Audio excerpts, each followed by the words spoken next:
Are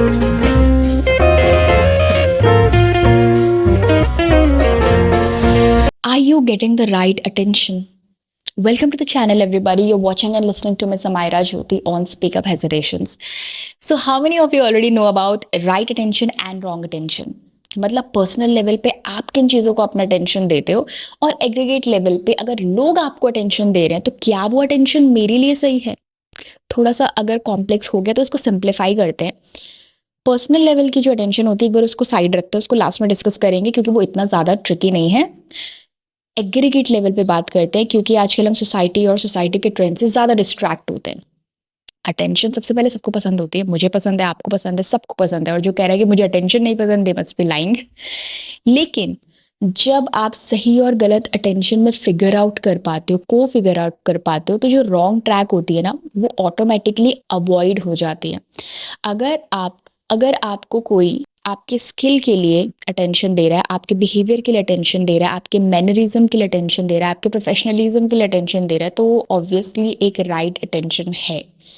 लेकिन अगर कोई अननेसेसरी चीज़ ही हो रहा है, आपको सेक्सुअली अट्रैक्टिव कह रहा है, आपको कोई हॉट कह रहा है, आपको रिवीलिंग क्लोथ्स पे कॉम्प्लीमेंट्स या कमेंट्स कर रहा है, तो ऑब्वियसली वो जो अटेंशन दे रहे हैं it's a wrong attention. You should never take those attentions and never take those attention seriously. Choice of words चाहे आपके हो या फिर किसी और के, it always tells about person and their intentions.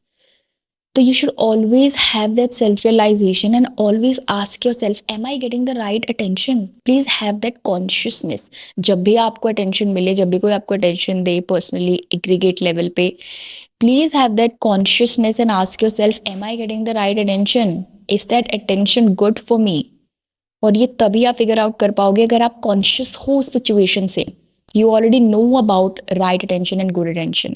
पता है जो राइट अटेंशन होता है that will always help you grow in right direction, think in right direction, analyse in right direction. लेकिन जो रॉन्ग अटेंशन होता है वो आपको हमेशा ही रॉन्ग साइड पे स्टिक रखता है, आपको रियलिटी ग्राउंड को ना टच भी नहीं करने देता।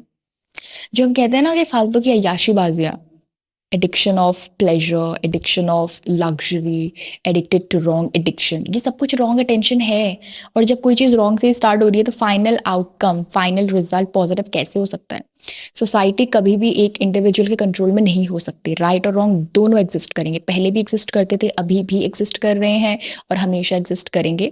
तो ये कहना बिल्कुल गलत होगा कि हम बुराई को पूरी तरीके से मिटा सकते हैं या अच्छाई को पूरी तरीके से मिटा सकते हैं। तो जब इतनी सारी चीज़ें एक साथ को एग्जिस्ट करती है ना, तब जाके सवाल उठते हैं कि इंडिविजुअलिटी क्या है, आपके ओन चॉइसेस क्या है, ओन ओपिनियंस क्या है, ओन डिसीजंस क्या है। ये सारी चीज़ें तब हाईलाइट होने लगती है क्योंकि रॉन्ग अटेंशन तो बैठा ही है ना आपको ट्रैप करने के लिए। लेकिन आपने रॉन्ग अटेंशन को ग्रैब क्यों किया? आपने रॉन्ग अटेंशन को एंटरटेनिंग क्यों समझा? आपने रॉन्ग अटेंशन को इतना फैसिनेटिंग क्यों समझा? ऐसा नहीं है कि राइट अटेंशन है नहीं आपके आसपास, लेकिन राइट अटेंशन तो सबको बोरिंग लगता है। दाल चावल किसको खाने हैं रोज, अगर सिंपल भाषा में बताओ तो। लेकिन क्या ये थॉट प्रोसेस सही है? आजकल लोग ऐसे बात करते हैं कि हर रोज दाल चावल कौन खाएगा, मतलब वैरायटी तो होनी ही चाहिए लाइफ में, ये भी ट्राई कर लो, वो भी ट्राई कर लो। हाँ, ऑब्वियसली वैरायटी तो होनी ही चाहिए आपको लाइफ में ग्रो करने के लिए, but are you saying it in a right way? क्या आपके इंटेंशन सही है जब आप कह रहे हो कि ये भी ट्राई कर लो, वो भी ट्राई कर लो? क्या आप अपने दिमाग को, अपने थिंकिंग प्रोसेस को सही अटेंशन दे रहे हो कि वो सही डिसीजन ले पाए, सही सोच पाए? अब अगर पर्सनल इंटेंशन की बात करें ना, तो आप किन किन चीज़ों को अपना अटेंशन देते हो, it builds your character. I tell you how. Interesting है। मॉडर्नाइजेशन को दो पार्ट पर डिवाइड करते हैं। अ पार्ट ऑफ मॉडर्नाइजेशन जो हमें अपॉर्चुनिटी देता है ट्राई करने के लिए, एक्सप्लोर करने के लिए, इम्प्रूव करने के लिए, इनोवेट करने के लिए, ताकि हम रियलिटी में अवेलेबल चीज़ों का एक्सेस पा सके अपनी करंट सिचुएशन को इम्प्रूव करने के लिए। लेकिन मॉडर्नाइजेशन का दूसरा पार्ट जो आपको अपने roots, ethics, principle, morals, mannerism, इन सब से डिटैच कर रहा है, दूर कर रहा है, और ये क्लियरली विजिबल है। तो आप कितने कॉन्सेंट्रेटेड हो, आप कितने अटेंटिव हो कि आपको अपना अटेंशन कौन से पार्ट ऑफ मॉडर्नाइजेशन में स्थिर करना है। This will build your character, personality, decision making, thinking process, everything. हमारा सबसे ज़्यादा अटेंशन कहाँ डिवाइड हो रहा है? It builds the core of us, it becomes the core of us. और क्योंकि कोर ऑफ अस अच्छा ही होना चाहिए, इसीलिए राइट अटेंशन मैटर करता है। सो whenever and wherever you go, please ask yourself and figure out, am I getting the right attention? And do not fall for the wrong attention at all, not even for the second, not even for the moment.